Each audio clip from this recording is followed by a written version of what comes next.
अवधूतं परिजनसहितं श्रीकृष्णचैतन्यदेवं श्रीराधाकृष्णपादान् सहगण ललिता श्रीविशाखान्वितांश्च। हे कृष्ण करुणा सिंधु दीनबंधु जगतपते गोपेश गोपिका कांत श्री राधा कांत नमोस्तुते।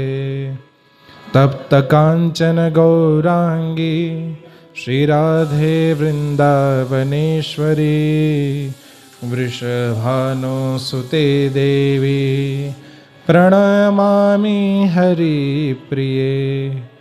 वाञ्छाकल्पतरुभ्यश्च कृपा सिन्धुभ्य एव च पतितानां पावनेभ्यो वैष्णवेभ्यो नमो नमः। जय श्री कृष्ण चैतन्य प्रभु नित्यानंद श्री अद्वैत गदाधर श्रीवासादि श्री गौर भक्तवृंद। हरे कृष्णा कृष्णा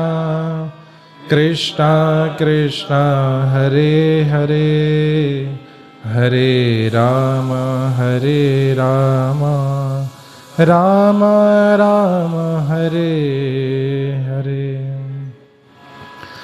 कस्तूरी तिलकं ललाट पटले वक्षस्थले कौस्तुभं नासाग्रे वरमौक्तिकं करतले वेणुकरे कंकणं सर्वांगे हरिचन्दनं सुललितं कंठे च मुक्तावली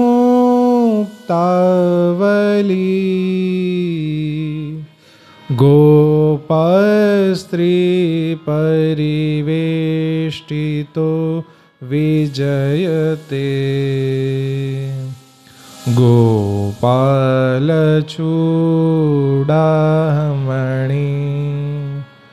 करारविन्दे नपदारविन्दम् मुखारविन्दे विनिवेशयन्तं वटस्य पत्रस्य पुटे शयानं बालं मुकुन्दं मनसा स्मरामि। श्रीकृष्ण गोविन्द हरे मुरारे, हे नाथ नारायण वासुदेव। ॐ नमो भगवते वासुदेवाय। ॐ नमो भगवते वासुदेवाय। ॐ नमो भगवते वासुदेवाय।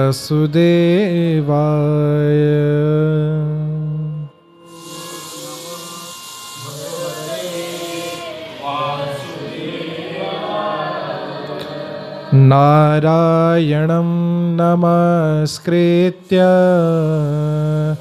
नरं चैव नरोत्तमं देवीं सरस्वतीं व्यासं ततो जयेमुदीरयेत्। नष्टप्रायेषु अभद्रेषु नित्यं भागवतसेवया भगवती उत्तमश्लोके भक्तिर्भवति नैष्ठिकीं। श्रीगुरुवे गौरचन्द्राय श्रीराधिकाय तदालये कृष्णाय कृष्णभक्ताय तद्भक्ताय नमो नमः। हरे कृष्णा कृष्णा कृष्णा हरे हरे, हरे राम राम राम हरे हरे।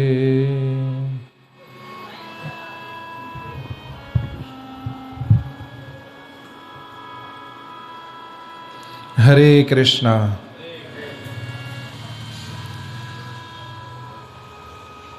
कल हमने श्रीमद् भागवत के देवकी और वसुदेव जिनके पुत्र के रूप में भगवान श्री कृष्ण अवतरित होने वाले हैं, उनका चरित्र हमने सुना। देवकी के सप्तम गर्भ श्री बलराम जी, श्री संकर्षण एवं अनंत शेष हुए। भगवान की कृपा से भगवान ने माया देवी योग माया को ये आदेश दिया कि तुम देवकी के गर्भ में पल रहे इस मेरे अंश बलराम जी को कर्षण करके देवकी के गर्भ से माता रोहिणी के गर्भ में स्थानांतरित कर दो।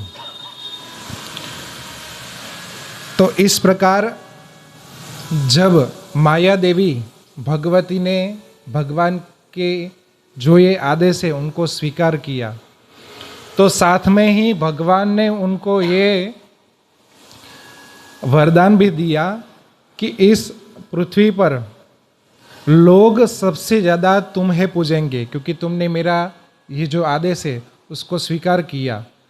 इसलिए लोग तुम्हें अलग अलग जगह पे अम्बा भवानी, तुलजा भवानी, ऐसे विभिन्न रूपों में तुम्हें लोग पूजेंगे, तुम्हारी पूजा करेंगे। इसके बाद जब भगवान श्री कृष्ण देवकी के गर्भ में आने वाले थे, उस समय वातावरण जो है वो अत्यंत शांत रमणीय हो गया। जैसे ठंड के समय में ठंड ज़्यादा लगती है, गर्मी के समय गर्मी ज़्यादा लगती है, तो भगवान आने के समय जो ऋतु है, जो पवन है, जो स्थान है, वो सब अपने अपने जगह पे स्थिर हो गए। तो उसका मतलब ये हुआ कि न ज़्यादा गर्मी न ज़्यादा ठंडी, अनुकूल रूप से जैसे पवन है वो भी अनुकूल रूप से फर रहा है, वैसे सब दिशा अपने अपने स्थान पे स्थित हो गई। जो प्रतिकूल ग्रह होते हैं उन्होंने अपनी पीड़ा देना कम कर दिया, जो अनुकूल ग्रह है वो ज़्यादा अनुकूल हो गए। और आचार्य और गुरुदेव कहते हैं कि जैसे अभी तो हमारे पास जैसे स्टोव होते, तो स्टोव पे हम लाइटर से इग्नाइट करते हैं तो इससे आग जल जाती है। तो पहले के लोग दो लकड़ी जो होती है उसको घर्षण करते थे, उसमें से आग उगलते थे। तो अग्नि है वो वातावरण में सब जगह है, ठीक है, लेकिन लकड़ी के माध्यम से वो आग पैदा होती है, वो अग्नि पैदा होती है। ठीक है, जैसे दो लकड़ी घिसने से आग निकलती है, तो हम कभी ऐसा नहीं कहते कि ये लकड़ी इस अग्नि के माँ बाप हुए। ठीक है, वो अग्नि जहाँ पे अगर गैस की बोतल हमने रखी हो, उसमें से स्टोव में से हम अगर माचिस जलाते हैं तो उसमें से भी आग निकलती है।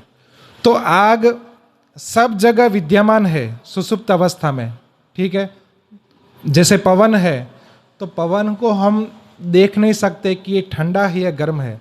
जब पवन हमारे शरीर से छुएगा तब उसके स्पर्श मात्र से हमको पता चलता है कि अभी जो पवन चल रहा है वो ठंडा है या गर्म है। इसी हिसाब से अग्नि इस वातावरण में विद्यमान है, लेकिन उसको प्रकट करने के लिए हम लकड़ी का सहारा लेते हैं। तो लकड़ी से आग होने से, लकड़ी में घर्षण करके जब आग होती है तो उसी से आग प्रकट होती है। ठीक है, तो वो लकड़ी उसका जन्मदाता नहीं हुआ। आग सब जगह है, लेकिन इस लकड़ी में से निकली, तो वो एक माध्यम है। इसी हिसाब से, इसी तरीके से भगवान हर कण कण में विराजमान है, लेकिन देवकी और वसुदेव ने प्रार्थना की क्योंकि वो भक्त है, तो इसीलिए भगवान देवकी और वसुदेव के गर्भ से जन्म लिए। सबको समझ आया क्या कह रहा हूं मैं? कि भगवान सब जगह विद्यमान है।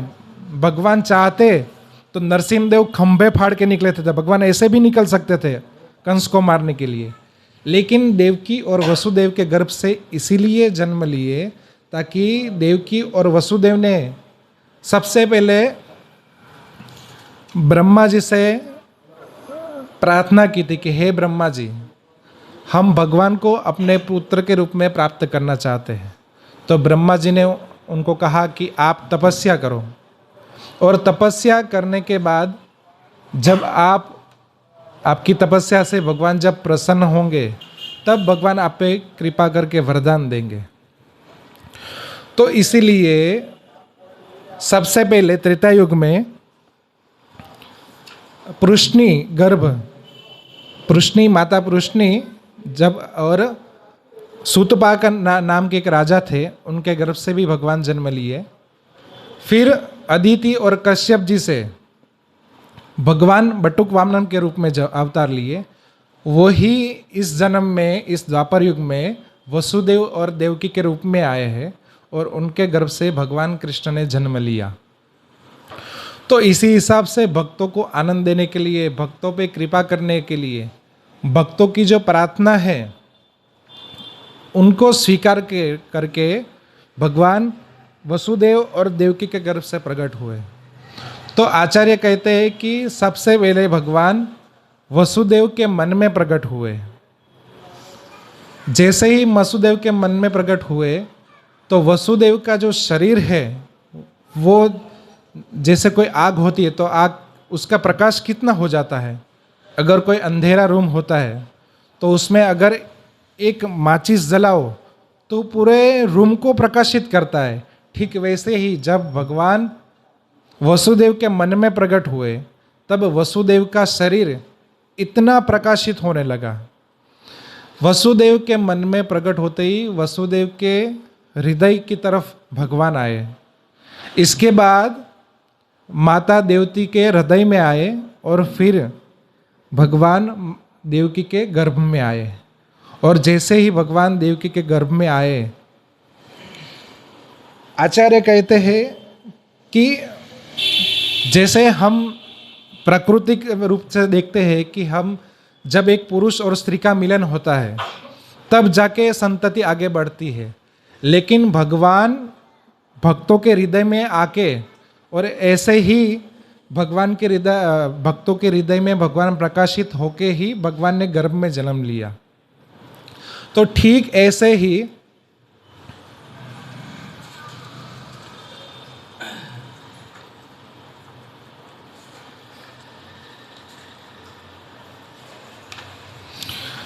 जब माता देवकी प्रकाशित होने लगी, क्योंकि भगवान देवकी के गर्भ में आ चुके थे, तो कंस को ये बात कैसे न कैसे पता चली। तो कंस उधर देखने के लिए आया, जिस कारागृह में देवकी और वसुदेव को रखा गया था उस कारागृह में कंस देखने के लिए आया। तो कंस ने देखा कि देवकी के शरीर से एकदम प्रकाश निकल रहा है। तो कंस समझ गया कि ये मेरा दुश्मन, मेरा मृत्यु जो मुझे मारने वाला था वही मेरे बहन के गर्भ में है। तो कंस ने अपने जितने भी द्वारपाल थे, जितने भी उसके निगरानी में काम कर रहे थे, उन सबको सूचना दे दी कि जैसे ही बालक का जन्म होता है तुम सब सबसे पहले आके मुझे सूचना दो इस बात की, और जो सूचना देगा उसको मैं अमूल्य हार, अमूल्य भेंट, अमूल्य जितने चाहे उतने में धन इत्यादि दूंगा। तो जब कंस ऐसे कह के अपने प्रवेश में, अपने महल में प्रवेश कर गया, कंस फिर सोचने लगा कि कृष्ण कब जन्मेगा, कब जन्मेगा, कब जन्मेगा। ऐसे वो चिंतन करते, कभी खा रहा है तो कृष्ण का चिंतन कर रहा है कि विष्णु आएगा तो मैं उसको इस तरीके से मार दूंगा, कभी चिंतन कर रहा है, कभी चलते चलते चिंतन कर रहा है कि कृष्ण आएगा तो जैसे ही आएगा मुझे द्वारपाल सूचना देगा तो मैं यहाँ से तलवार लेके जाऊंगा, तुरंत उसे मार दूंगा। तो कंस के ऐसे निरंतर चिंतन करने से सब जगह वो भगवान श्री कृष्ण को देखने लगा। तो ऐसे करते करते कंस एक प्रतिकूल भाव से, एक दुश्मन के भाव से भगवान का चिंतन करते हैं। आचार्य कहते हैं कि भक्त और भगवान, भक्त भगवान को अच्छी चीज़ों के लिए, अपने आप को समर्पण करने के लिए, प्रेम करने के लिए स्मरण करता है और वो भक्ति प्राप्त करता है। जब असुर भगवान को मारने के लिए भगवान के प्रति द्वेष रखता है, भगवान को नुकसान करने के लिए भी उसका ही चिंतन करता है, तो अंत में उसका वध होता है।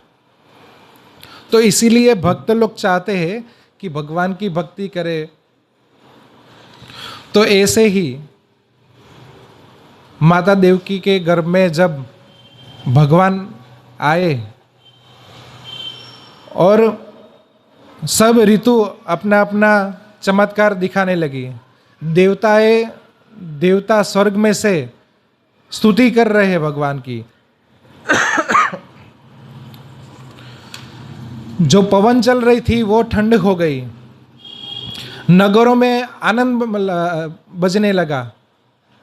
रात में कभी कमल खिलता नहीं, लेकिन पता चल गया कि रात में 12 बजे भगवान आने वाले हैं, तो कमल भी सरोवर में से खिल रहे हैं। जब भगवान रामचंद्र दोपहर को 12 बजे के आसपास जन्म लिए थे, उस समय सूर्य, क्योंकि दिन में सूर्य रहता है, तो सूर्य ने बहुत प्रार्थना की कि हे भगवान, मैं आपको निहारता रहूं, मैं आपको देखता रहूं। तो भगवान रामचंद्र जब इस धरा पर प्रकट हुए तो सूर्य इतना प्रशंसा, इतना खुश हो गया, इतना आनंदित हो गया कि 1 महीने तक सूर्य ऊपर ही रहा। मतलब जैसे 12 बजते ही सूर्य एकदम हमारे ऊपर आ जाता है, तो 1 महीने तक, उस समय 1 महीने तक रात हुई नहीं, सूर्य वहाँ से निकला नहीं। जितने भी लोग थे वो इतने आनंद में थे कि किसी को पता नहीं चला कि 1 महीना बीत चुका है। तब चंद्र ने आके भगवान श्री राम को कंप्लेन की, फरियाद की कि हे प्रभु, ये तो बड़ी नाइंसाफी है। सूर्य 1 महीने से आपका दर्शन कर रहा है, जब तक सूर्य जाएगा नहीं तब तक मैं आपको देख नहीं पाऊंगा। मेरी भी इच्छा है कि मैं आपको देखूं, लेकिन ये सूर्य जाता नहीं। तो हे प्रभु, आप कब कृपा करेंगे कि मैं आपको देख सकूं, जब आपका जन्म हो तब मैं आपको देख सकूं। तो भगवान रामचंद्र कहते हैं, मैं तुम्हें 2 वरदान देता हूं। पहला वरदान, मैं भले ही सूर्य जब था, दिन था, सूर्य थे, सूर्यदेव उपस्थित थे, तब मैं जन्म हुआ, लेकिन हमेशा मेरे नाम के पीछे तुम्हारा नाम लगेगा। इसलिए सब जहाँ भी हम देखते हैं तो नाम सुनते हैं या देखते हैं तो रामचंद्र लिखा होता है, कभी राम सूर्य लिखा नहीं होता। तो भगवान ने ये पहला वरदान दिया कि मेरे नाम के पीछे हमेशा तुम्हारा नाम लगेगा। दूसरा कि अभी त्रेता युग में मेरा यहाँ जन्म हुआ है, द्वापर युग में फिर से मैं आऊँगा, क्योंकि मैं हर युग में आता रहता हूँ। द्वापर युग में मैं जब आऊँगा तब मैं रात्रि को जन्म लूँगा, और तब तुम पूर्णिमा का, जैसे भगवान श्री कृष्ण के आने की जो तिथि थी वो अष्टमी थी, जन्माष्टमी कहते हैं हम, तो अष्टमी तिथि थी भद्र मास की। तो भगवान ने बोला मैं रात को 12 बजे आऊँगा, तब तुम अपना पूर्णता स्वरूप जो है उसमें आनंदित हो जाना। तो ये 2 वरदान भगवान रामचंद्र ने दिए हैं। तो इसीलिए आज भगवान का जन्म होने वाला था, तो इसलिए चंद्रमा भी पूरा खिला हुआ था। तो हम थोड़ा एक भजन गाते हैं भगवान के आने का। छुम छुम बाजे घूघरिया हो, छुम छुम बाजे घूघरिया, छब दिखलाए काना, मेरे घर आए काना, मेरे घर आए। छुम छुम बाजे घूघरिया, छब दिखलाए काना, मेरे घर आए काना, मेरे घर आए। जैसे भगवान श्री कृष्ण जन्मे हैं तो उनके पैरों में पायल है। हमारे यहाँ जब बालक जन्मता है तो ना कोई वस्त्र पहने हैं, ना कुछ अलंकार आभूषण पहना है, लेकिन जब भगवान जन्मे हैं तो पैरों में पायल, पैरों में छोटी छोटी घुघरिया थी। तो इसलिए कहते हैं छुम छुम बाजे घुघरिया, छब दिखलाए काना। भगवान अपनी छवि दिखलाते हैं। और देवकी माँ का भाव है कि मेरे घर आए कन्हैया। और कब आए हैं? रेन अंधेरी चंद्र स्वरूपी आ गए, आ गए, एरी चंद्र स्वरूपी। मात जशोदा और हम सबको भाग गए, भाग गए।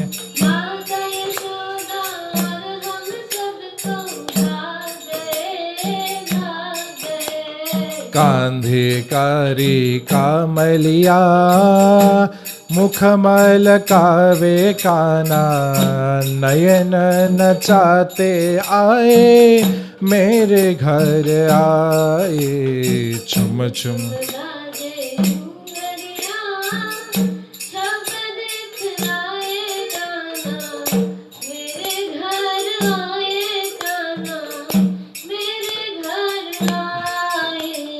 छुम छुम बाजे घूघरिया, छब दिखलाए काना, मेरे घर आए काना, मेरे घर आए।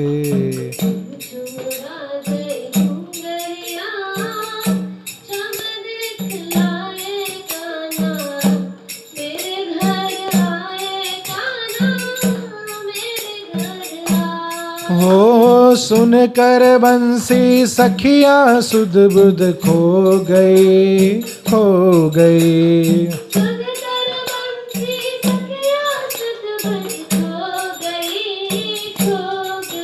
अरे दर्शन करके मैं तो पावन हो गई, हो गई।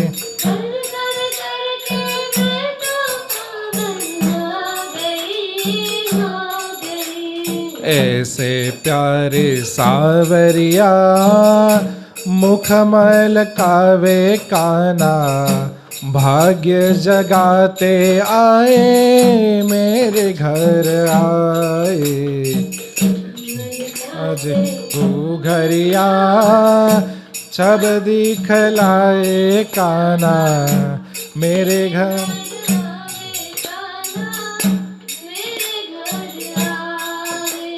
छुम छुम बाजे घूघरिया, छब दिखलाए काना, मेरे घर आए काना, मेरे घर आए।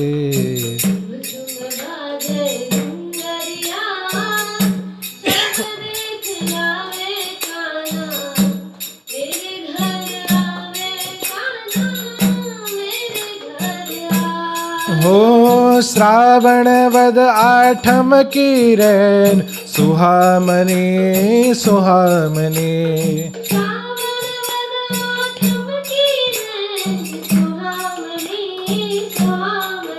अरे आनंद मंगल गाए सब व्रजगामिनी व्रजगामिनी।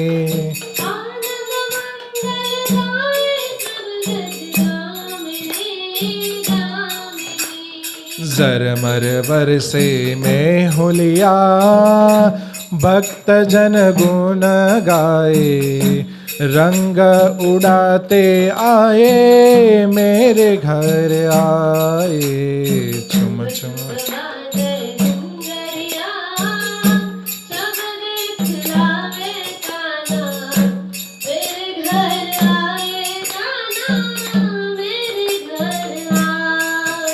तो ऐसे ही माँ देवकी का भाव था कि आज मेरे घर भगवान आएंगे। देवकी देखिए, माँ देवकी और वसुदेव को कंस ने 6 बालक मार दिए देवकी माता के। 7वें बालक का गर्भपात हो गया ऐसा सबको लग रहा था। सोचो एक माँ को कितना दुख होता होगा इस समय। फिर भी जब अष्टम गर्भ माँ देवकी में के गर्भ में है तो माँ देवकी जब चमचमाने लगी, एकदम खुशी से आनंद में झूम उठी कि आज भगवान मेरे जैसी एक स्त्री के गर्भ में आ रहे हैं। ना मैं इतनी भक्त हूँ ना मैं महान हूँ। मेरी इच्छा थी कि जब मेरा बेटा हो, हर एक माँ की इच्छा होती है कि अच्छी हॉस्पिटल में उसका जन्म हो, उसकी देखभाल एक अच्छे घर परिवार में हो, जहाँ उसको जो सुविधा चाहिए वो सब मिले। ऐसे एक हर माँ की ख्वाहिश होती है। लेकिन देवकी सोचती है कि मैं कितनी भाग्यहीन हूँ कि मेरा बेटा, एक भगवान मेरे गर्भ में आ रहे और मैं उसको कुछ दे नहीं सकती। मैं एक जेल में बंधी हुई हूँ। फिर भी उसके अंदर एक बहुत आनंद था। तो जब अनुकूल समय हुआ, चंद्रमा पूर्ण रूप से खिल गया, तब रात को एग्जैक्टली 12 बजे भगवान श्री कृष्ण का माँ देवकी के गर्भ से जन्म हुआ। आचार्य कहते हैं कि जैसे पूर्व दिशा में से सूर्य निकलता है, ऐसे ही माँ देवकी के सामने, माँ पिता वसुदेव के सामने भगवान चतुर्भुज रूप में प्रकट हो गए। बोलो कृष्ण कन्हैया लाल की जय। वसुदेव ऐसे अपने पुत्र को देख रहे हैं जैसे हम जनरली देखते हैं कि बालक छोटा होता है, 2 भुज, 2 हाथ और 2 पैर होते हैं। वसुदेव ने ऐसा ही सोचा था, माँ देवकी ने भी ऐसा ही सोचा था कि हमारा बालक ऐसा आएगा। लेकिन ये बालक 7 फुट लंबा, 4 भुजा, विष्णु रूप, शंख चक्र गदा पद्मधारी विष्णु भगवान प्रकट हुए। तो पहले तो माँ देवकी और वसुदेव एकदम इस स्वरूप को देखने लगे। वसुदेव देख रहे कि घुंघराले घुंघराले बाल है मेरे बेटे के। वसुदेव एकदम प्रसन्न हो गए। गले में कौस्तुभ मणि है, श्री वत्स का चिन्ह है, पीतांबर पहना है।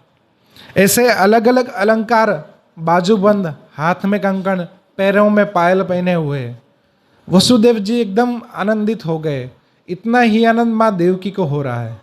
लेकिन ये वसुदेव क्योंकि पिता है ना, तो इसलिए वो सोच रहे कि अगर कंस को पता चल गया कि मेरा बेटा जन्म ले चुका है तो वो भी मारने के लिए आएगा। तो वसुदेव, देखो कभी कभी हमारे जीवन में एक साथ 2 सिचुएशन आ जाती है, हम ये करें कि ये करें वो पता ही नहीं चलता। एक तरफ उनको आनंद है कि भगवान जन्म लिए, एक तरफ ये सोच रहे थे कि कंस आके मेरे बेटे को ना मार दे।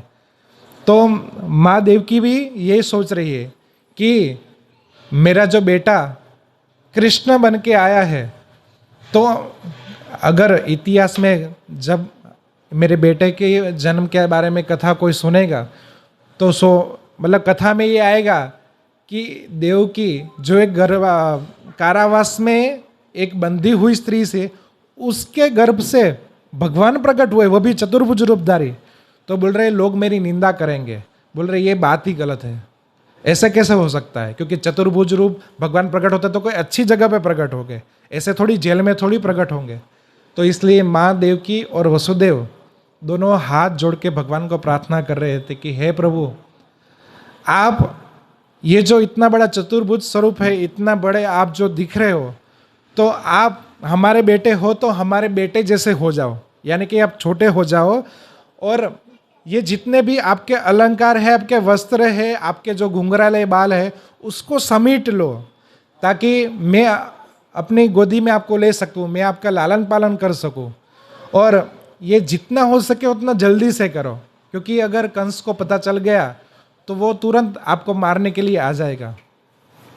और वसुदेव जी सोच रहे थे कि अगर ये बालक भगवान मेरे घर में इधर कारागार में रहेंगे, जेल में रहेंगे, तो उनको कंस मारने के लिए आ जाएगा। तो अगर इनको मैं कहीं और ले जाऊं, दूसरी जगह पे उनको शिफ्ट कर दूं, दूसरी जगह पे अगर ले जाऊं, तो ये सुरक्षित रहेंगे। तो भगवान ने ये इनकी प्रार्थना सुनी, वसुदेव और देवकी की। तो भगवान ने फिर द्विभुज रूप धारण कर लिया, और फिर वसुदेव और देवकी को कहते हैं कि जैसी आपकी इच्छा, क्योंकि मैं आपकी इच्छा, आपकी भक्ति इनसे ही प्रकट हुआ हूँ, तो आप जैसे कहते हैं वैसे ही होगा।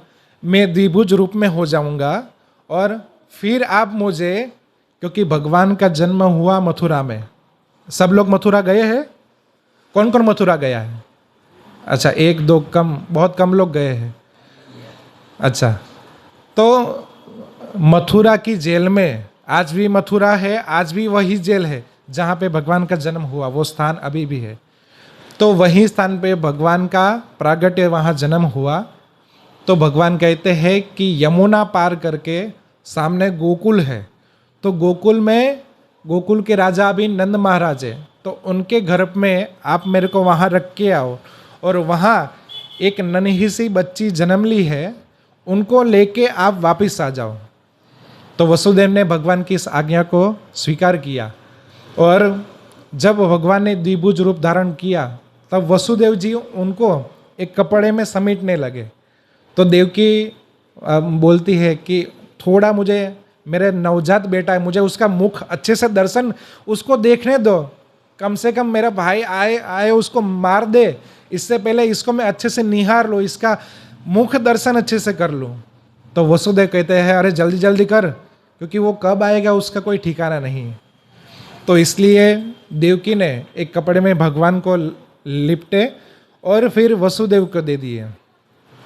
माया की कृपा से उस समय जितने भी जीव थे मथुरा में, गोकुल में, सब एक निंद्रा में, योग निंद्रा में चले गए थे। सिर्फ देवकी और वसुदेव ही जग रहे थे, क्योंकि भगवान उनके वहाँ प्रकट हुए। इसलिए भगवान जिसके हृदय में प्रकट होते हैं, उसके हृदय में से अंधकार को दूर कर देते हैं और ज्ञान को प्रकाशित करते हैं। तो वैसे ही भगवान ने देवकी और वसुदेव को ज्ञान में रखा, मतलब जागृत अवस्था में रखा। बाकी जितने भी कंस, उनके द्वारपाल, जेल के आसपास जितने भी पहरेदारी थे, जितने भी द्वारपाल है, उन सब को योग निद्रा में सुला दिया। और वसुदेव जी जब भगवान को ले जा रहे, तो वसुदेव के हाथ में जो बेड़ियाँ लगी थी वो ऑटोमेटिक खुल गई। वसुदेव के पैर में जो जंजीर बांधी हुई थी वो भी ऑटोमेटिक खुल गई। और द्वार, कारागार के जितने भी द्वार है वो एक के बाद एक खुलते गए। वसुदेव जी धीरे धीरे भगवान को लेकर मथुरा के राजमार्ग पे चलने लगते हैं। राजमार्ग पे आगे बढ़ते बढ़ते उन्होंने देखा कि एकदम आकाश में बादल छाने लगे, क्योंकि इंद्र भी भगवान को देखने के लिए उतावला हो रहा था। और इंद्र चाहता था कि मैं जब बरसात बरसाऊंगा तो लोग घर के बाहर निकलेंगे नहीं, क्योंकि भगवान का ये कार्य करना था। क्योंकि अगर कोई भगवान को देख लेगा तो फिर ये समाचार कंस तक जा सकते हैं। तो इंद्र कहता हूँ मैं भी भगवान की थोड़ी सेवा कर लेता हूँ। तो इंद्र ने बारिश बरसाना शुरू किया। तो नंद महाराज जा रहे, जैसे ही इंद्र ने बारिश बरसाना शुरू किया तो नंद महाराज गोद में लेके जा रहे थे, तो नंद महाराज ने सबसे पहले कृष्ण को अपने छाती से लगाई है, क्योंकि बालक है, अगर वो बरसात में भीग जाएगा तो उसको बुखार हो सकता है। तो ऐसा नंद महाराज का वसुदेव जी का भाव था।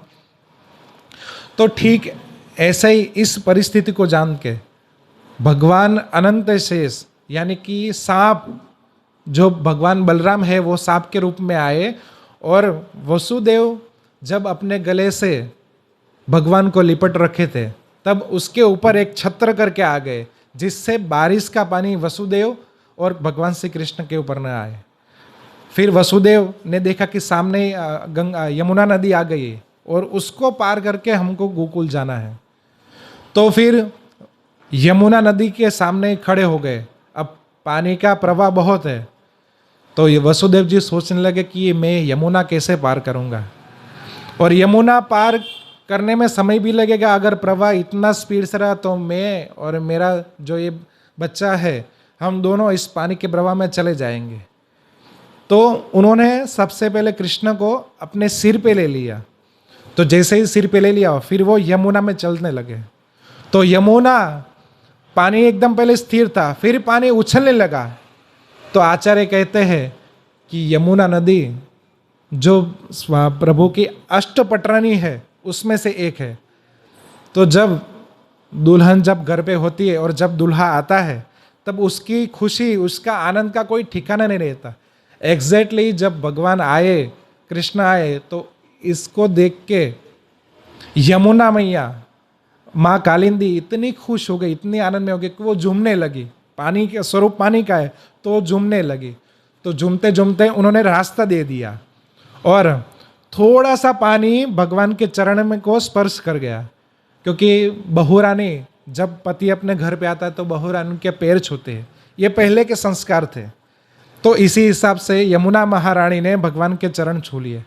जब छू लिए चरण, तब वसुदेव जी को रास्ता दे दिया और वसुदेव जी गोकुल आ गए। जैसे नंद महाराज के भवन में आए तो उन्होंने देखा कि सब सो रहे हैं। नंद महाराज के भवन में आके जहाँ माँ यशोदा सो रही थी, वहाँ वसुदेव जी आए, और वसुदेव ने देखा कि एकदम नीलमणि के समान एक बालक वहाँ सो रहा है। तो वसुदेव जी ने वहाँ पे कृष्ण को रखा, और उसके बाजू में ही एक कन्या थी, उसको लेके वापिस वो गोकुल से यमुना होते हुए वापिस कंस के कारागार में आ गए। और वो जो लड़की थी वो और कोई नहीं, ये माया देवी, जिसे हम दुर्गा कहते हैं, जिसे हम भवानी कहते हैं, जिसे अम्बा कहते हैं, वो ही थी, एक छोटी बच्ची के स्वरूप में। क्योंकि भगवान ने कहा था, अगर मुझे बचाना है, आप लोग मेरी सिक्योरिटी चाहते हो तो मुझे वहाँ भेज दो, और वहाँ से जो लड़की जन्मी है उसको अब यहाँ लेके आ जाओ। तो वसुदेव जी कारागृह में उस लड़की को लेके आ जाते हैं। जैसे ही वो वापस कारागृह में आते हैं तो उनके हाथ की बेड़ियाँ वापस से लग जाती है, और जैसे ही ये लड़की चिल्लाना शुरू करती है, क्योंकि बच्चा जब जन्म लेता है तब चिल्लाता है, तो चिल्लाने से ही द्वारपाल, जितने भी द्वारपाल थे कंस के कारागृह के, वो सब जग गए और महाराज को ये समाचार पहुंचा दिया। तो कंस तुरंत ही आग बबूला हुआ। तो कंस ने तुरंत दौड़ लगाई ही, और दौड़ते दौड़ते, ऐसा नहीं कि धीरे चल रहा है, क्योंकि मृत्यु जन्म ले चुकी है तो व्यक्ति उसके लिए कुछ भी करेगा, क्योंकि अपनी मौत सामने देखता है ना, तो सब रिलेशन कुछ भी भूल जाता है। उसको बस यही होता है कि कैसे करके मैं यहाँ से निकल जाऊँ, या तो कैसे इस मेरी जो मृत्यु आ रही है उसको टाल दूँ। तो कंस दौड़ता दौड़ता वहाँ आया, और उसने देवकी की इस बेटी को पकड़ा और देखा कि एक बेटी है। फिर भी कंस उसको मारने के लिए तत्पर हो गया। देवकी चिल्ला रही है कि हे भाई, आपने मेरे 6 बेटे को मार दिए, क्या आपको उससे मन नहीं भरा? जो मेरा 8वां जो बालक आया उससे आप मारने जा रहे हो? कम से कम मेरे को, मैं एक माँ हूँ, कम से कम मेरी तो कुछ, मेरी मन की व्यथा तो कुछ समझो। लेकिन कंस तो असुर था, वो कुछ नहीं समझा। जैसे ही उसने उस बेटी के 2 पैर पकड़े और उसको मारने वाला था, क्योंकि सामने दीवार थी और कंस ने हर बेटे को उस दीवार में पटक पटक के मारा था। जैसे ही उस लड़की को कंस ने 2 हाथों से उठाया और फेंकने जा रहा था, मारने जा रहा था, उतने में ही वो लड़की आकाश में उड़ी और आकाश में उड़ते ही देखा कि उस लड़की ने एक मायावी स्वरूप धारण किया जिसके 8 हाथ थे और वो देवी मां अंबा के रूप में प्रकट हुई और बोली कि हे कंस, तू जिसको मारने वाला है वो और कहीं जन्म ले चुका है और मुझे मारने से तेरा कोई ये होगा नहीं। तू वसुदेव और देवकी को छोड़ दे, इनका कोई इसमें बाक नहीं है। तो फिर कंस ये सब देख के हक्का बक्का हो गया। उसने आकाशवाणी से सुना था कि देवकी का 8वां गर्भ जो बच्चा होगा वो मुझे मारेगा और ये तो देवी माँ, क्योंकि कंस देवी की पूजा करता था, दुर्गा देवी की पूजा करता था, तो देवी माँ खुद प्रकट हुई। ये तो देवताओं की भविष्यवाणी झूठी हो गई।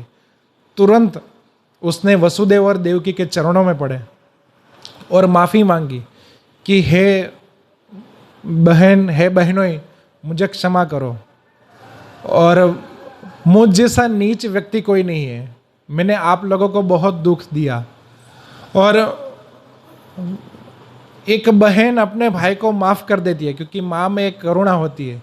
इसलिए मैं तुमसे 2 हाथ जोड़ के विनती करता हूँ कि मुझे माफ़ करो और मैं आपको सही सलामत अपने घर, अपने महल में जाने की अनुमति देता हूँ। कृपया करके मुझे माफ़ कर दो। तो ऐसे वसुदेव और देवकी को छोड़ देता है और वो खुद अपने महल में आ जाता है। लेकिन कहते हैं ना, जैसा संग वैसा रंग। कंस को पछतावा तो हो गया, लेकिन कंस के जो मंत्रिमंडल था, कंस का जितना भी उसके फ्रेंड सर्कल था, वो सबने उसको कंस को चाबी लगाई। कैसी चाबी? क्योंकि जब विद्वान मिलते हैं ना, तब 2 विद्वान एक दूसरे से बातचीत करते हैं और जब गधे मिलते हैं ना, तब 2 गधे एक दूसरे से लातालात करते हैं। तो कंस का मित्रमंडल सब ऐसा ही था, सब आसुरिक स्वभाव का था।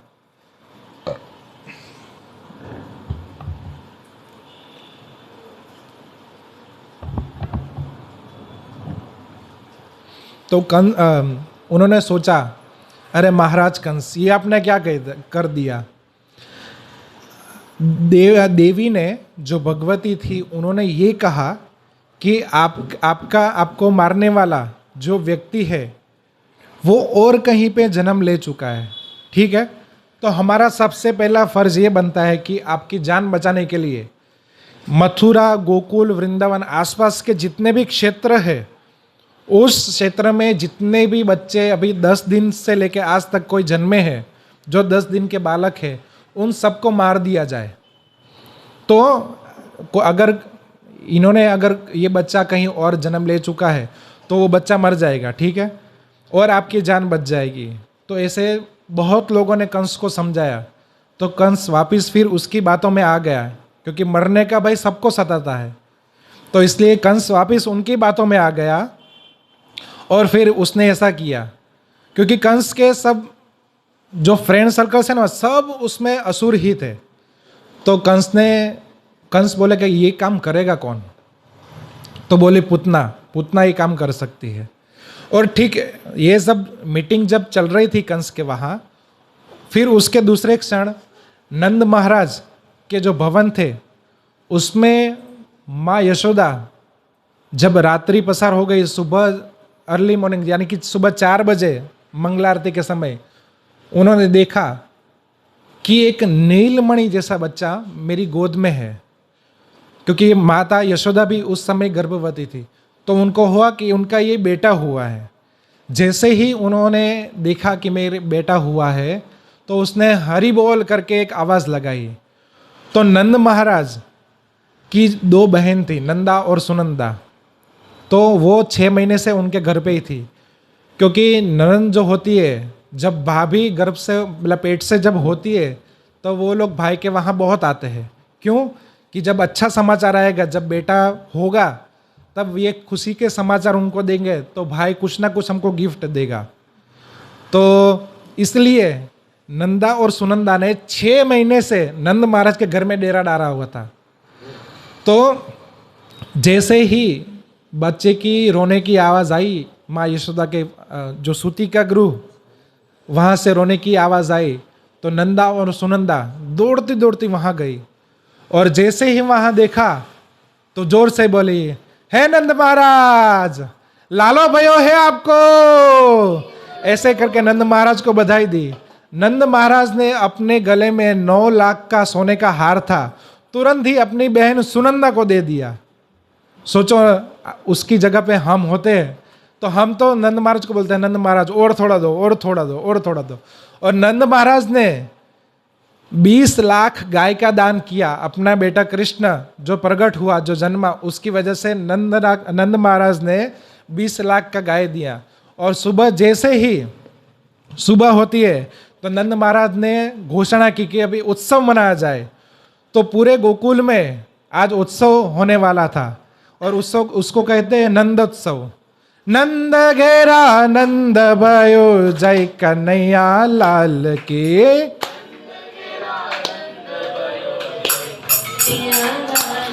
हे नंद घेरा नंद भयो, जय कन्हैया लाल की।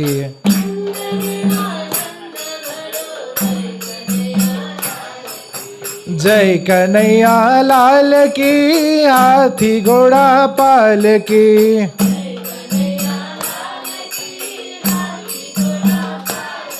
अरे व्रज में, अरे व्रज में, अरे व्रज में आनंद भयो, जय हो नंद लाल की।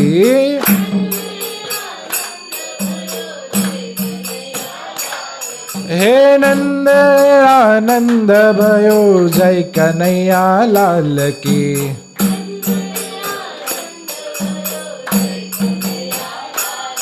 हे नंद घेरा नंद भयो, जय कन्हैया लाल की।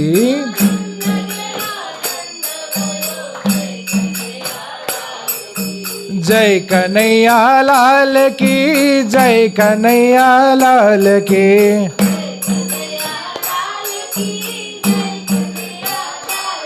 हो नंद के, हो नंद के, हो नंद के। नंद घेरा नंद भयो, जय कन्हैया लाल की।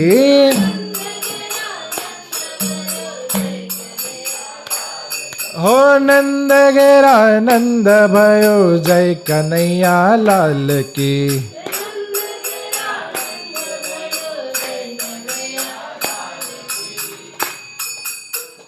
कोई भजन, कोई गीत।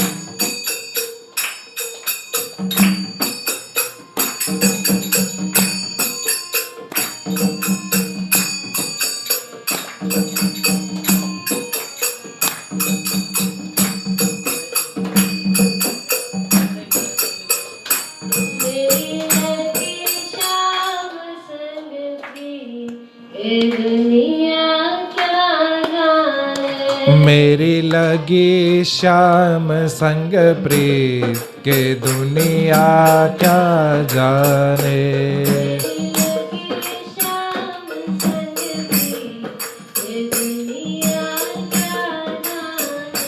मेरी लगी श्याम संग प्रीत के, दुनिया क्या जाने।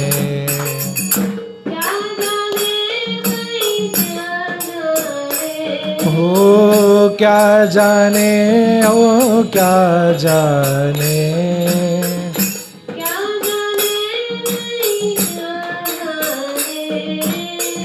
क्या जाने भाई, क्या जाने।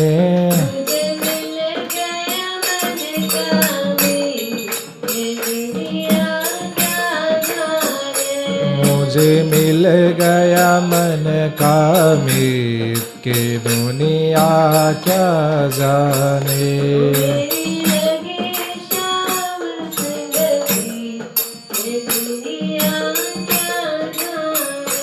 मेरी लगी श्याम संग प्रीत के, दुनिया क्या जाने।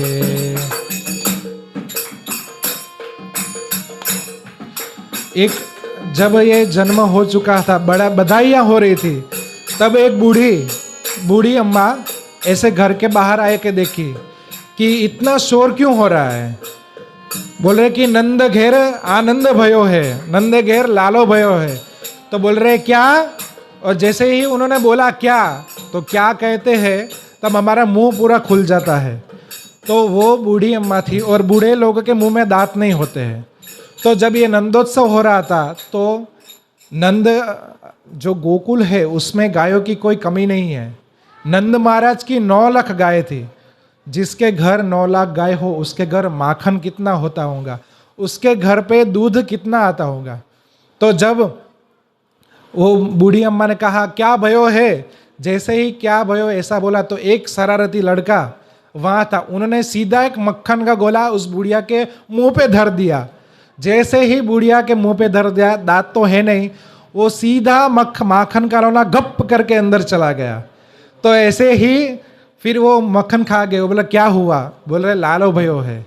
तो इसलिए फिर वो बूढ़ी माँ यशोदा के पास आते बोलती है, जुग जुग जीवेरी यशोदा मैया तेरो ललना, जुग जुग जीवेरी यशोदा मैया के जुग जुग जीवेरी यशोदा मैया तेरो ललना।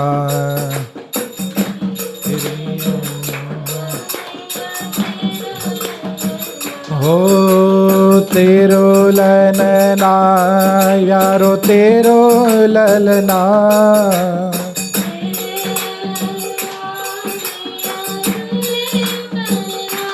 हो तेरो ललना प्यारो तेरो ललना।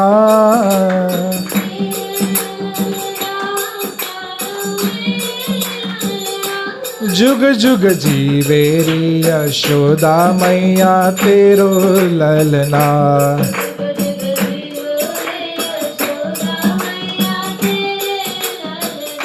हो जुग जुग जीवेरी यशोदा मैया तेरो ललना।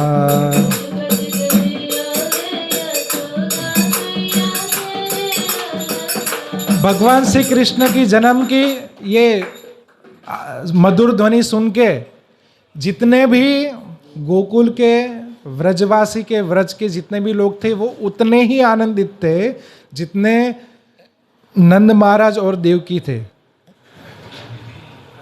तो भगवान का जब ये प्रागट्य हुआ, सब लोग माखन की, दूध की, दही की, मट्ठे की होली खेल रहे हैं, जैसे हम कलर की होली खेल रहे हैं। तो भगवान के जितने भी रिलेटिव्स थे, जितने भी सगन संबंधी थे, सब लोग नंद महाराज को आके बधाई देने लगते हैं। नंद महाराज सबको भेंट दे रहे हैं, घर पे जितने लोग बधाई देने आते हैं, क्योंकि नंद महाराज बूढ़े हो चुके थे और अभी तक उनको संतान नहीं थी। तो सब लोग, पूरे गांव के सब लोग चाहते थे कि नंद महाराज को अगर कोई घर में संतान हो जाती है तो वो बहुत आनंदित हो गए। तो एट द एंड, मतलब लाइफ के एक मुकाम पे जाके नंद महाराज के घर आज कन्हैया जन्मा है। और जब ये समाचार गोकुलवासियों ने सुना, सब गोकुलवासी नंद महाराज के पास कुछ ना कुछ भेंट सौगात लेके बधाई देने के लिए आते हैं। नंद महाराज जितने भी ब्राह्मण आते थे उनको गाय दक्षिणा में दे देते हैं। जितने भी लोग घर पे आ रहे हैं सबको कुछ ना कुछ भेंट दे रहे हैं।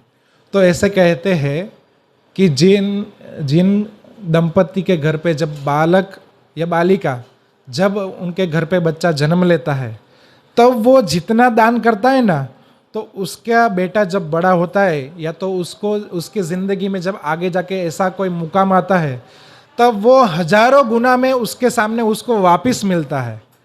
नंद महाराज ने इतना सब लोगों को दान दक्षिणा दी, इसीलिए भगवान श्री कृष्ण को आगे जाके 16,108 कन्या उनसे विवाहित हुई। तो जब बेटा जन्मता है तब लोग इतनी इतनी भेंट सौगात देते हैं। नंद महाराज ने भी उतने ही दिए। तो इस तरफ कंस ने अपने मृत्यु जो है उसको मारने के लिए, अपने मृत्यु को ही मारने के लिए उसने पहले पुतना राक्षसी को भेजा। तो पुतना राक्षसी के पास एक वरदान था कि वो उड़ सकती है, वो कैसा भी रूप ले सकती है। तो जब यहाँ बधाई हो गई और गोकुल पूरा एकदम आनंद में हो रहा, तो पूतना को पता चला कि गोकुल में आज नंदोत्सव बड़ा उत्सव हुआ है और वो भी एक बच्चा जन्म लिया इसलिए। तो इसलिए पूतना उड़ती उड़ती आई नंद भवन। जैसे उसने देखा नंद भवन, क्योंकि नंद भवन जगमगाता रहा था, तो पूतना जैसे ही वहाँ आई तो फिर वहाँ से उसने एक लक्ष्मी जैसी स्वरूप का स्त्री का वेश बना लिया। और क्योंकि पूरे दिन नंद महाराज के घर में कोई ना कोई इस बेटे को आके देख रहा था, नंद महाराज के पुत्र की बधाइयाँ दे रहा था, तो वैसे ही उसने एक गोपिका का भाव लेके, एक गोपिका जैसा श्रृंगार करके, एक गोपिका के जैसा श्रृंगार करके पूतना वहाँ आ गई। तो फिर पूतना डायरेक्ट अंदर चली गई नंद भवन में और किसी ने उसको रोका नहीं। क्यों? बोल रहे सब लोगों को ये लगा कि पूतना है वो लक्ष्मी स्वरूपा है, तो ऐसा भी हो सकता है कि लक्ष्मी खुद हमारे कृष्ण को आके आशीर्वाद दे रही है। जैसे ही पूतना अंदर गई तो पूतना चाहती थी कि मैं इस जो छोटा सा बालक है उसको मार दूं, तो पूतना ने जहर से उसको कृष्ण को मारने की चेष्टा की। हालांकि उसका कार्य था कि भगवान को मारना, भगवान को मारने के लिए आई थी, लेकिन भगवान ने देखा कि एक बेटा अपनी माँ का ही दूध पीता है, तो भगवान ने सोचा ये मेरी माता समान है। उसकी मन में इच्छा थी मारने के लिए आई, भले आई, लेकिन ये अभी माँ का कार्य कर रही है। तो भगवान ने अपनी आंखें बंद कर ली और आंखें बंद करके उसके दूध के साथ उसके प्राणों को भी हर लिया। और आचार्य भागवत में श्री सुखदेव गोस्वामी परीक्षित महाराज को कहते हैं कि भगवान ने इस पूतना को वही गति दी। देखो, भगवान के लिए जो बुरा चाहते हैं तो भी भगवान उनको क्या परिणाम देते हैं वो इस पूतना में से सीखने लायक है। पूतना भगवान को मारने के लिए आई थी, लेकिन कार्य उसने माँ का किया था। एक माँ का रूप धारण करके कृष्ण को दूध पिलाया। इससे पूतना ये सोच रही थी कि कृष्ण मर जाएंगे ये जहर वाला दूध पी के, लेकिन कृष्ण बड़े दयालु हैं, तो कृष्ण ने उसका जहर दूध पी के उसके प्राण जो थे वो हरण कर लिए और पूतना मर गई। तो पूतना को वैकुंठ में, भगवान का जो धाम है वैकुंठ, वहाँ उसको गति दी। तो आचार्य कहते हैं कि भगवान अगर कोई बुरे भाव से भी भगवान के पास जाता है ना, तो भी भगवान उस पर कृपा करते हैं। इसलिए हमें भी, चाहे हम भक्ति करें ना करें, लेकिन फिर भी हमें भगवान के पास जाना चाहिए, भगवान के मंदिर में हमें हाथ जोड़ना चाहिए, क्योंकि हम जो श्वास ले रहे हैं वो उनकी कृपा से ले रहे हैं। हम सब कुछ भूल जाते हैं लेकिन श्वास लेना कभी भूलते नहीं। और जिस दिन श्वास लेना भूल गए ऊपर वाले की, अगर ऊपर वाले ने सोचा कि श्वास लेना इसका हो गया टाइम, श्वास बंद करा दिया उसका, तो फिर उस दिन हमारा राम नाम सत्य हो जाएगा। हम जब छोटे होते हैं तब ऐसे सोचते हैं कि हमारे माँ बाप ये हमको सिखाते हैं कि पढ़ना ज़रूरी है, पढ़ो पढ़ो पढ़ो, पढ़ना ज़रूरी है, पढ़ना लाइफ का गोल है। जब हम पढ़ के बड़े होते हैं तब हमें बताया जाता है कि नौकरी करो, बिजनेस करो, यही तुम्हारा गोल होना चाहिए। जब हम नौकरी बिजनेस पे अच्छे लग जाते तब हमें कहते हैं शादी करो और तुम्हारी संतति आगे बढ़ाओ, यही तुम्हारा लक्ष्य है। तो हम ये करते हैं, फिर हम बूढ़े हो जाते हैं। तब बूढ़े होने के बाद जब हम मरने की कगार पर आते हैं और जब मर जाते हैं तब हम तो जिंदा नहीं रहते, लेकिन हमारे पीछे वाले जो हमको चार कंधे देते हैं वो लोग हमारे पास यही बोलते कि राम नाम सत्य है। तो पहले से क्यों नहीं बताया इसको? पहले से ही, क्योंकि अगर हम पहले से ही जानते हैं कि राम भगवान का नाम सत्य है, सत्य मतलब शाश्वत। इस जगत में जो कुछ हम देख रहे हैं, हमारे पहले भी भगवान थे, हम अभी भी है तो भगवान है, और हमारे जाने के बाद भी भगवान रहेंगे। तो भगवान हमेशा रहते हैं। जितनी भी चीज़ें हम आसपास के देखते हैं, जैसे कि ट्यूबलाइट है, पंखा है, उसका कभी उसका मैन्युफैक्चर यानी कि उसका क्रिएशन हुआ होगा, उसका मैन्युफैक्चर, उसका बंधारण हुआ होगा, और एक समय पे जैसे देखो यहाँ पे तो ट्यूबलाइट का थोड़ा हिस्सा नहीं चल रहा है तो खराब हो गई, तो एक समय पे ट्यूबलाइट खराब हो सकता ट्यूबलाइट खराब होकर पूरी डेड हो जाएगी। ठीक है, हमने जन्म लिया है, एक समय पे हम मर जाएंगे। तो हम अपने आसपास के जितने भी वस्तुएं देखते हैं तो सबका एक समय पे क्रिएशन यानी कि जन्म हुआ है। और भगवान भगवत गीता में कहते हैं कि जन्म जिस वस्तु का होता है उसकी मृत्यु अवश्य होती है। तो भगवान का ना कभी जन्म है ना कभी मृत्यु है। ठीक है, भगवान का कभी जन्म नहीं होता, तो जिसका जन्म नहीं होता वो कभी मरता नहीं है। इसलिए शास्त्र कहते हैं कि भगवान सत्य है। सत्य मतलब है सनातन। तो इसीलिए हमको भगवान की भक्ति करनी चाहिए ताकि हम उनके धाम को प्राप्त कर सके। तो ऐसे ही जब पूतना भगवान को मारने के लिए आई तो पहले वेश उसने एक अच्छी स्त्री का धारण किया होता है, गोपी का धारण किया हुआ था, क्योंकि वो आसुरिक अपने स्वरूप में आ गई। तो हो सकता है कि नंद महाराज उसको महल के अंदर प्रवेश न करने दे। अगर महल के अंदर प्रवेश ना करने देते तो उसका ये जो काम करना होने वाला था वो नहीं होता। तो जैसे ही पूतना का प्राण हरण होने लगा, भगवान उसको मारने लगे, तो पूतना अपने मूल स्वरूप में यानी कि अपना जो आसुरिक स्वभाव है उसमें आ गई और इतनी बड़ी हो गई कि ऐसा लगता है कि आकाश जितनी पूतना बड़ी हो गई। और पूतना एक जगह पे जाके, जहाँ कंस का बगीचा था उसी जगह पे जाके वहाँ पूतना गिरी और वैसे पूतना की वहाँ मृत्यु हो गई। तो सब लोग देखने के लिए आए, ओ कृष्ण को कुछ हुआ कि नहीं हुआ। तो देख रहे कि कृष्ण खेल रहा है। तो सब लोगों ने देखा कि ये कैसे हो सकता है। तब फिर ये व्रजवासियों को कृष्ण के प्रति और भाव हुआ। तो ऐसे फिर कृष्ण ने इस गोकुल में, इस व्रज वृंदावन में अनेक अनेक लीलाओं की। जैसे तृणावर्त असुर आता है उसको भी मारा। फिर जितने भी गोप बाल भगवान के सखा थे उनके साथ वन में जाके वन भोजन करते थे। भगवान अपने सखा को बोलते थे कि आज हम वन में जाएंगे, आज हम पिकनिक करेंगे, इसलिए सब लोग अपने अपने घर से कुछ ना कुछ लाएंगे। तो एक भगवान का एक पेटू मित्र था, मतलब एक मोटा वाला मित्र था जिसका नाम था मधुमंगल। अब मधुमंगल को उसके घर से उसकी माँ ने छाछ दी थी, जिसे कुछ लोग मट्ठा कहते हैं और गुजराती लोग छाछ कहते हैं। तो वो लाई थी। तो सबने अपना अपना टिफिन खोला। ठीक है, वो एक पर्वत की चट्टान पे जाके सब लोग वन भोजन करने लगे। तो भगवान ने देखा सब लोग अलग अलग चीज़ वस्तुएं लाए हैं खाने के लिए, और मधुमंगल कुछ खोल नहीं रहा, यानी कि उसके पास कुछ अच्छा है। मधुमंगल सोच रहा है कोई अचार लाया है, कोई भात लाया है, कोई खीर लाए है, मैं तो ऐसा कुछ नहीं लाया हूँ। मुझे जो छाछ दी गई है, मेरे मम्मी पापा ने जो दी है मुझे, वो भी कल की छाछ है, यानी कि छाछ खट्टी हो गई होगी। तो मैं छाछ कृष्ण को कैसे दे सकता हूँ। तो इसलिए मधुमंगल क्या करता है, ऐसे चुपके से वो छाछ निकाल के पी जाता है पूरा। और जब पी जाता है पूरा तो मुंह उसका फूल जाता है।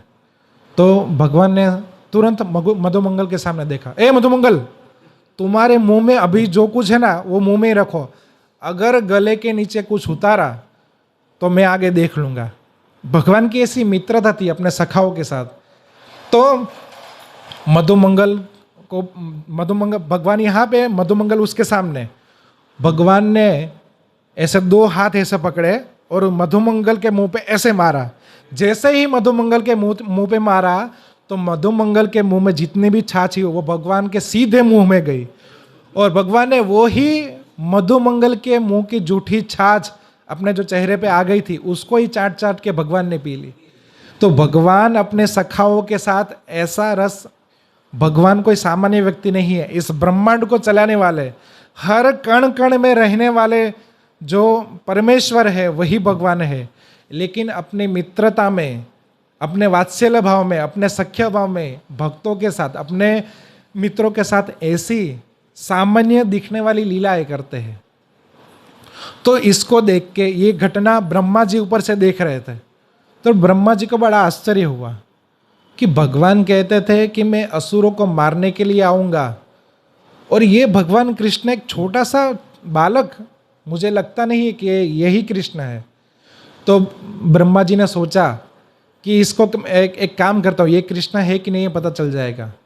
तो भगवान के जितने भी फ्रेंड्स हैं ना, जितने भी सखा और उनके साथ जितनी भी गायें थी, वो सबको ब्रह्मा जी गायब कर देते हैं। तो भगवान श्री कृष्ण उस सब जगह देखते हैं कि यहाँ पे मेरे जितने भी सखा थे वो कोई है नहीं, मधुमंगल, श्रीदामा, कोई यहाँ पे दिख नहीं रहा है, कोई गाय भी दिख नहीं रही है। तो भगवान ने मनोमन यहाँ पे क्या हुआ उसका स्मरण किया, तो देखा ये ब्रह्मा जी की करतूत है। ब्रह्मा जी को ये लगा कि ये कृष्ण एक छोटा सा बालक, एक कृष्ण है, मतलब मुझे नहीं विश्वास किए। देखो ब्रह्मा जी इस पूरे पृथ्वी के, यानी कि ये जो ब्रह्मांड है उसका सर्जन करता है। जितनी भी 84 लाख प्रकार की योनि और अलग अलग चीज़ है, उसके सृष्टा ब्रह्मा जी है। तो ब्रह्मा जी जैसे बड़े जीव को भी ऐसा भ्रम हो सकता है कि कृष्ण भगवान नहीं हो सकते, तो हमको ऐसा भ्रमणा हो, इसमें कोई नई बात नहीं है। इंद्र को भी ऐसी एक बार भ्रमणा हुई थी कि ये ग्वाल बाल एक छोटा सा एक चरवाहा का लड़का, अपना गुजराती में जाए कि भरवाड़नो छोकरो, जाडी बुद्धि, तो ऐसा मतलब ये इसकी मोटी बुद्धि होती है, इस लोगों में ज़्यादा बुद्धि नहीं होती, ऐसा इंद्र सोच रहा था। तो इंद्र ने भी एक बार भगवान की परीक्षा की, लेकिन भगवान हर बार इन देवताओं की बुद्धि ठिकाने लगाते थे, कुछ ना कुछ लीला करते। और भगवान ये हमको भी इंडिकेट करते हैं कि आप भी ये देवताओं की तरह भ्रमित न हो। तो इसलिए ये एक शिक्षा है कि हमें भगवान और भगवान के जितने भक्त हैं उनकी हम शरण लेंगे, उनकी भक्ति करेंगे तो भगवान निश्चित ही हम पे कृपा करेंगे। तो भगवान की ऐसी लीलाओं, अलग अलग लीला है जिससे नंद महाराज, माँ यशोदा, एक बार क्या हुआ कि जैसे ही भगवान का प्रागट्य हुआ, भगवान 6 दिन के हुए, तो भगवान शंकर इस गोकुल के क्षेत्र में आ गए और भगवान शंकर ने मन ही मन ठान लिया कि मैं आज कृष्ण के दर्शन करने जाऊंगा और कृष्ण का दर्शन करूंगा, क्योंकि बहुत कम ऐसा होता है कि भगवान इस जगह पे, क्योंकि भगवान युग में एक बार आते हैं। तो भगवान शिव भी ये वेट करते हैं, राह देखते हैं कि कब भगवान आए, कब मैं दर्शन करने जाऊँ। तो भगवान शिव गोकुल के बाहर प्रतीक्षा कर रहे हैं और ऐसा साधुओं का वेश धारण किया है, माथे पे बड़ी बड़ी जटा है और भभूत लगाए हुए हैं सर पे, और वो फिर माता यशोदा के पास आते हैं और बाहर से बोलते हैं अलख निरंजन, अलख निरंजन। तो माँ यशोदा ने अपनी एक दासी को बोला कि जाओ जरा बाहर देख के आओ, कौन है बाहर। तो दासी बोलती है कि हे माँ, बाहर तो एक जोगी आया है और वो बोल रहा है कि आपका जो बेटा जो कृष्ण है उसके दर्शन करना चाहता है। माँ यशोदा ने बोला अभी पूतना राक्षसी मेरे कृष्ण को मारने के लिए आए, जब से मेरा कृष्ण पैदा हुआ पता नहीं ये असुरों को क्या हो गया, मेरे घर पे ही आते हैं और मेरे बच्चे को मारने की कोशिश करते हैं। माँ का एक वात्सल्य भाव है, तो इसलिए वो ये नहीं सोचती कि ये भगवान है। जैसे मान लो कि प्रधानमंत्री, हमारे देश के जो अभी प्रधानमंत्री है, तो अगर वो सूरत में आते हैं तो जितने भी मेयर, जितने भी गवर्नमेंट सर्वेंट्स है, वो उनको रहने की व्यवस्था, उनके जाने की व्यवस्था सब में लग जाते हैं, अपने आप जुड़ जाते हैं। ठीक है, हरे कृष्णा कृष्णा कृष्णा हरे हरे, हरे राम राम राम हरे हरे। तो हम सब भी ऐसे ही उनके स्वागत करने में, उनको देखने के लिए हम भी वो जहाँ से निकलने वाले हैं वो मार्ग पर हम चले जाते हैं। ठीक है, तो हमारा एक ये रहता है कि हमारे घर, हमारे यहाँ सिटी में एक हमारा मंत्री, हरे कृष्णा कृष्णा कृष्णा हरे हरे, हरे राम राम राम हरे हरे, हरे कृष्णा कृष्णा कृष्णा हरे हरे, हरे राम राम राम हरे हरे, हरे कृष्णा कृष्णा कृष्णा हरे राम राम राम हरे हरे। तो ऐसे ही तो ऐसे ही सम्माननीय जब प्रधानमंत्री हमारे राज्य में, हमारे नगर में आते हैं, तो पूरी नगर की जनता उनको देखने के लिए, उनके स्वागत के लिए जुड़ जाती है। ठीक है, क्योंकि हमको लगता है एक बहुत सम्मानीय व्यक्ति आया है। लेकिन वही प्रधानमंत्री की माता जो होती है, वो भले ही देश का प्रधानमंत्री है, लेकिन माता उनको हर टाइम फ़ोन करके पूछती है, तूने टाइम पे खाना खाया, तेरी तबीयत तो ठीक है? क्योंकि माता का जो प्रेम है उसके आगे उसकी पदवी सब नीचे है। क्योंकि प्रेम सबसे ऊंची सगाई, सबसे ऊंची प्रेम सगाई, सबसे ऊंचा जो भाव है वो है प्रेम। प्रेम के आगे जितने भी रिलेशन, जितने भी संबंध है, वो सब नीचे है। तो ऐसे ही माँ यशोदा सोच रही है कि ये जोगी है, ये घर पे आया है और कहीं मेरा बच्चा, कहीं मेरा कन्हैया इसको देखकर रोने लगा और इसको कुछ हो गया तो बोलते हैं कि हे जोगी, यहाँ से चले जाओ, ये मैं कृष्ण का दर्शन तुम्हें नहीं कराऊंगी। और तब ये गीत लिखा गया, नगर में जोगी आया, यशोदा के घर आया, हो आके अलख जगाया, सबसे बड़ा है तेरा नाम, भोलेनाथ भोलेनाथ भोलेनाथ। ओ अंग विभूत गले रुद्रमाला, शेष नाग लिपटायो, सूरदास बलिहारी कन्हैया, जुग जुग जिय तेरो जायो।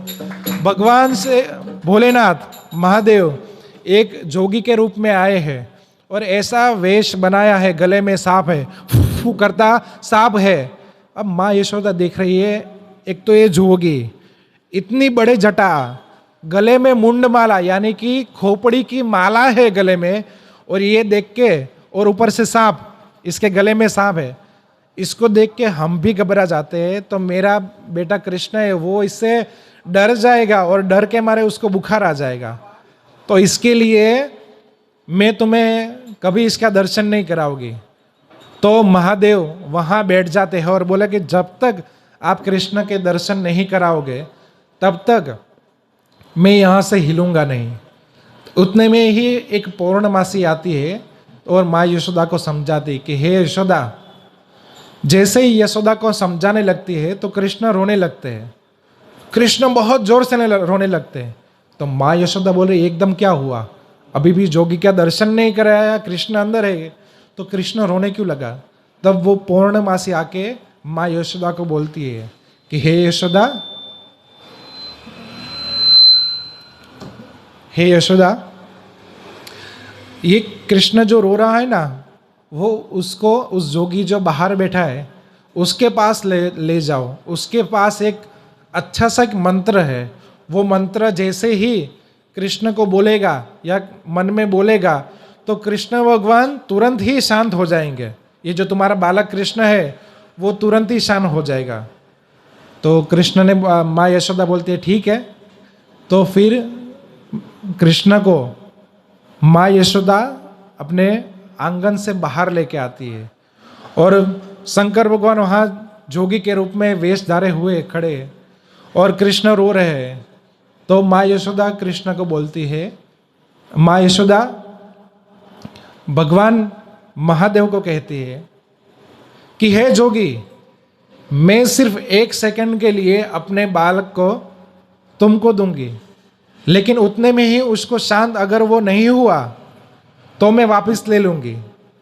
भोलेनाथ बोला, एक बार सिर्फ मेरे हाथों में आपका जो बेटा है वो मुझे दे दो, बस वो शांत हो जाएगा। मेरे पास एक मंत्र है, ये जो मेरी जटा देख रहे हो ना, मैं जैसे मंत्र बोलूँगा और मेरी जटा में एक मणि है, उस मणि वो जटा से बाहर नहीं निकल सकता, लेकिन उस जटा के अंदर फंसा हुआ है। जैसे ही आपके बेटे का दाहिना पैर मैं अपने शीश पे रखूंगा और जैसे ही उसका दाहिना पैर मेरे शीश पे रखे हुए मणि को जैसे ही स्पर्श करेगा, आपका बच्चा रोना एकदम बंद कर देगा और हंसने लगेगा, आनंद करने लगेगा।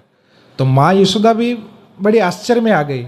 बोल रहे जोगी तुम कहाँ से आए हो और ऐसी ऐसी विद्या कहाँ से प्राप्त की। फिर माँ यशोदा कृष्ण को उनको उनके हाथ में सौंपती है और महादेव मन जैसे ही कृष्ण को लिया तो महादेव प्रार्थना करते हैं कि हे वासुदेव, कितने समय से आपके यही दर्शन, मैंने आपको हमेशा मुरली बजाते हुए, सब लीला करते हुए, भगवत धाम में रास रचाते हुए देखा, लेकिन एक माता की गोद में और माता के हाथ में कभी देखा नहीं। आज मैं आपको ऐसी अवस्था में देखकर इतना खुश हूँ, इतना आनंदित हूँ कि मेरी कोई आनंद की सीमा ही नहीं। महादेव ने जैसे ही अपने हाथ में कृष्ण को लिया और अपने सिर के ऊपर धारण करके उन्होंने जैसे ही उनके भगवान श्री कृष्ण के छोटे से जो दाहिना पैर है उसको स्पर्श कराया, भगवान श्री कृष्ण जो कब से रो रहे थे, एकदम बिलखिला गए थे, तुरंत रोना बंद करके हंसने लगे। और जैसे ही हंसने लगे महादेव ने कहा, वाह प्रभु वाह, आपका यही कृपा प्राप्त करने के लिए मैं कब से यहाँ बैठा हुआ हूँ। और फिर ऐसे ही महादेव के ऊपर कृपा हुई, प्राप्त हुई महादेव को। तो ऐसे ही कृष्ण ने गोकुल में अनेक लीला की, फिर वहाँ से वृंदावन गए, वहाँ से नंदगांव गए, फिर वहाँ से मथुरा गए। मथुरा में जो कंस इतने समय से देवकी को और वसुदेव को तकलीफ दी, भगवान को मारने के लिए वो चेष्टा कर रहा था, उसी कंस का भगवान ने विध्वंस किया, उसी कंस को मारा। और भगवान ने फिर द्वारका में आके अब 16,108 रानियों की शादी की। ऐसे ही भगवान की घर गृहस्थी रही।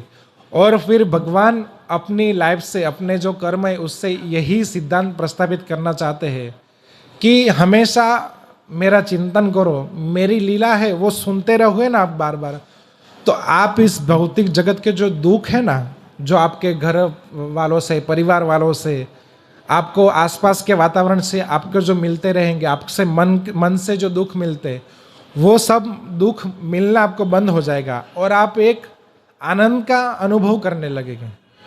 तो ऐसे ही हम भक्तों को भगवान का चरित्र सुनना चाहिए, चरित्र का लीला की कथा सुनना चाहिए, मनन करना चाहिए।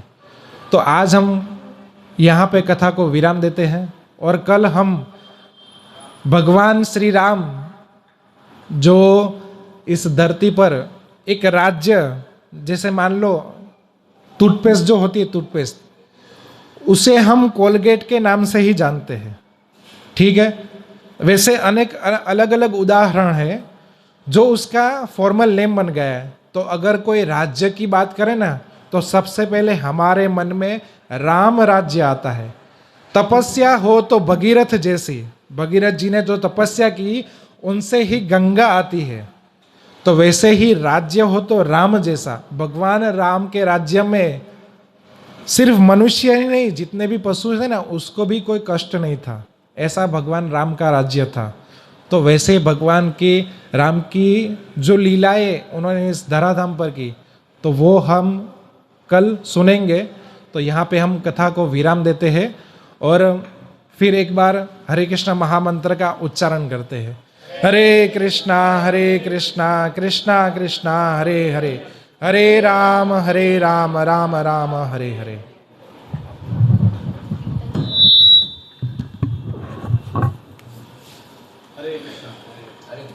हरे कृष्णा।